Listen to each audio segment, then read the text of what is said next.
এবং সভ্যা এবং অঞ্চলের অধিবাসী সেই জায়গায় দাঁড়িয়ে অজয় সমিতিতে দঙ্গল একটা বিরাট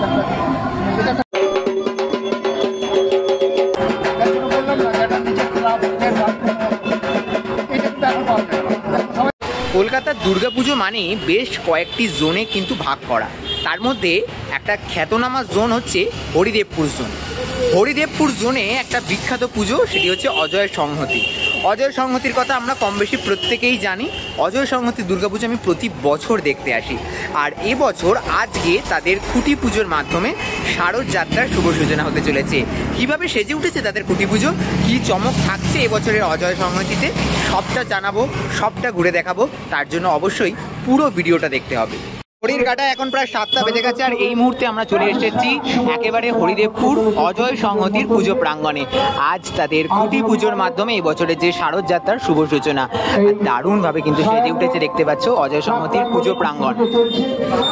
আর এই হচ্ছে একেবারে খুঁটি পুজোর অনুষ্ঠান।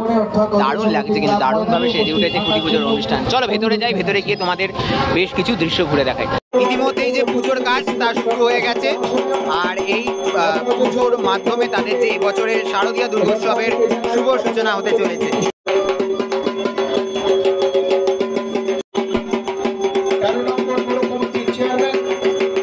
এবং সভ্যা এবং অঞ্চলের অধিবাসী বৃন্দকে উপস্থিত থাকার জন্য আমরা অনুরোধ করছি।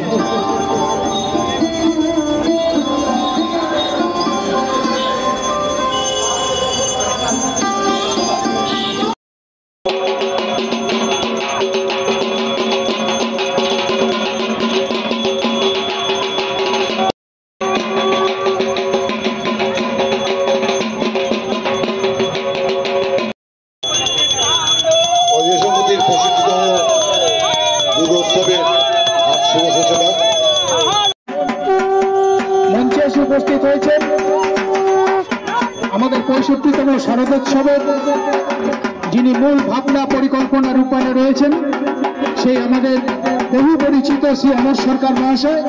তাকে ক্লাবের তরফ থেকে উত্তরীয় পরিয়ে এবং মেমেন্টো দিয়ে সম্বর্ধনা দিচ্ছেন পুজো কমিটির সভাপতি শ্রী সৌমিত্র ভট্টাচার্য মহাশয়।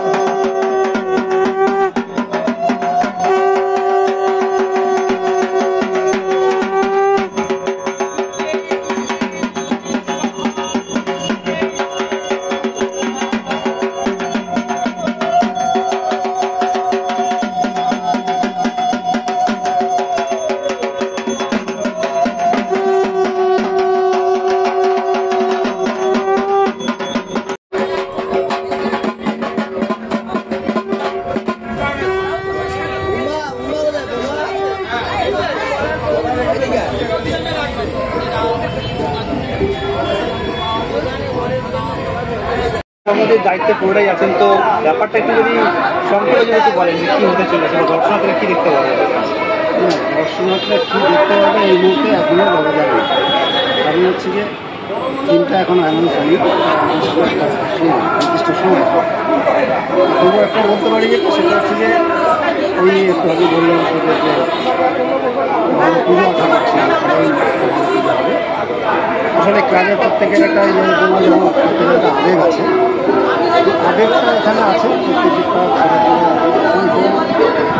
যুবক ছেলে যারা দেখা যায় না, আমি তো কলকাতা বহু ক্লাবে দেখি আগে বলেছিলাম, এত একটা ইয়াং জেনারেশন পুজোর সঙ্গে জড়িয়ে ভাবা যায় এটা অন্য কোথাও নেই। বিভিন্ন জায়গাতে এই অল্প বয়সের এই ছেলেপেলেগুলো নেই, বৃদ্ধরাই চালিয়ে যাচ্ছে। সেই জায়গায় দাঁড়িয়ে অজয় সমিতিতে দঙ্গল একটা বিরাট এটা একটা বিশাল প্লাস পয়েন্ট হতে পারে। কাজের ক্ষেত্রে আমাদের অনেক সুবিধা হয়, এবং আমরা যখন একটা কাজ করি তখন 24 ঘন্টায় বিভিন্ন সময় বিভিন্ন কিছু দরকার পড়ে যায়। এই যে ছোটাছুটিটা করা, এই ব্লাড এরাই করবে, এটা এখানে প্রচুর পরিমাণে আছে ছেলেপেলে। এবং এদের সহযোগিতা এর আগেও যেমন ছিল এখনও তাই আছে। এর জন্য একটা পুজো ভালো করে ওঠে, সেটা ওরা একটা আমার ছোটো ভাই ভালো কাজের পরে এর সাথে আজকে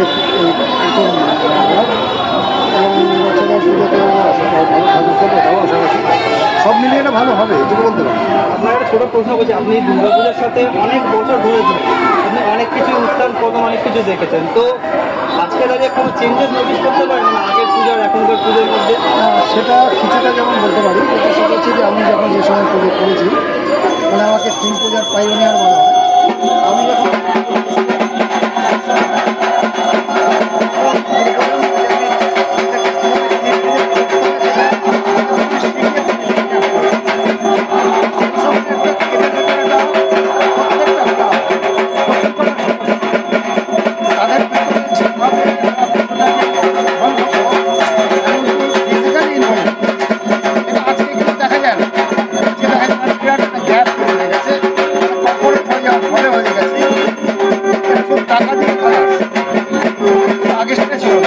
টাকা যেমন ছিল তারাও এরাও কিন্তু মানে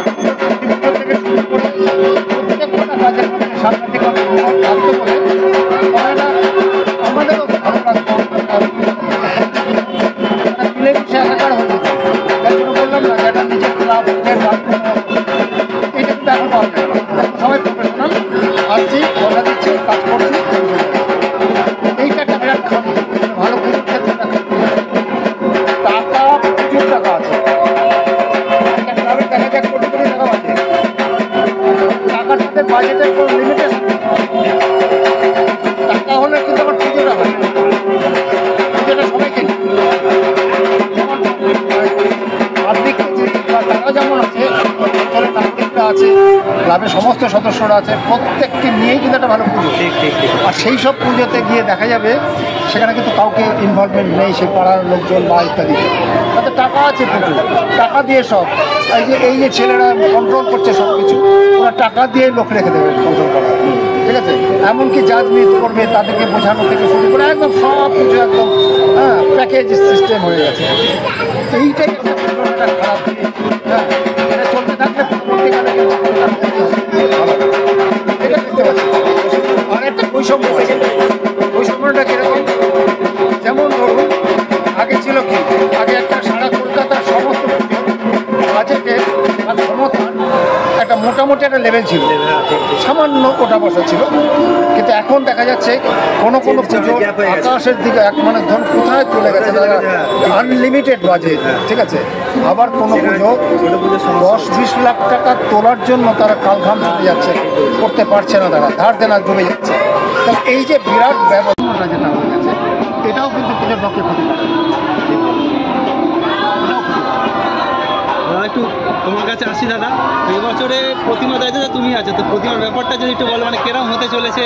কারণ অজয় সংহতির প্রতিমার মধ্যে একটা আলাদাই ক্রেজ থাকে, আমি দেখেছি। এটা কথা বলি, আমি পুজো করেছি অবশ্যই। এবার মানে একজনের নাম শুনলে যেটা হয় না, মানে আমাদের কি হয়, যে মানুষটা দুর্গা পুজোকে এত ভালো জায়গায় নিয়ে চেঞ্জ করে, তো তার সঙ্গে পুজো করা, ঠিক আছে? আমি সত্যি বলতে এখনো পর্যন্ত পুজোর কিছু জানি না, সেটা উনি বলবেন, দাদা যেটা বলবেন আমি সেটাকে সেইভাবে চেষ্টা করবো। অ্যাকচুয়াল ওনার নাম শুনে আমার আর এই ক্লাবটার প্রতি আমার মানে এর আগে আমি কাজ করেছি, তো বললাম না তখন যে কলকাতা দুর্গা পুজো সম্পর্কে আমার খুব একটা আবেগ ছিল না, আমি বাইরে কাজ করতাম। যখন এই ক্লাবে কাজ করেছি সেই সময় কী হয়েছে, রাতের বেলায় ঘোরা, টোটাল কলকাতা ঘুরেছি এদের সঙ্গে, ছেলেগুলোর সঙ্গে, তো একটা পুজোর যে পাগলামোটা ফিল করেছি। তো সেটার পর থেকে যখনই বলেছি যে কাজ করতে হবে, চলে আসছি, আর তো আছে। তাহলে আজকের ভিডিওটা এই পর্যন্তই রাখলাম। অজয় সংহতিতে এবছর কি দেখতে পাবে, কি চমক থাকবে, মোটামুটি একটা আভাস দেওয়ার চেষ্টা করলাম এবং পুজোর আমেজটাকে তোমাদের কাছে ফিরিয়ে দেওয়ার চেষ্টা করলাম মোটামুটি 100 দিন আগেই। তো যাই হোক, আজকের ভিডিও এই অবধি, দেখা হচ্ছে পরবর্তী নতুন আপডেট নিয়ে খুব তাড়াতাড়ি। ততক্ষণের জন্য নিচ্ছি বিদায়, সকলকে এখানেই টাটা।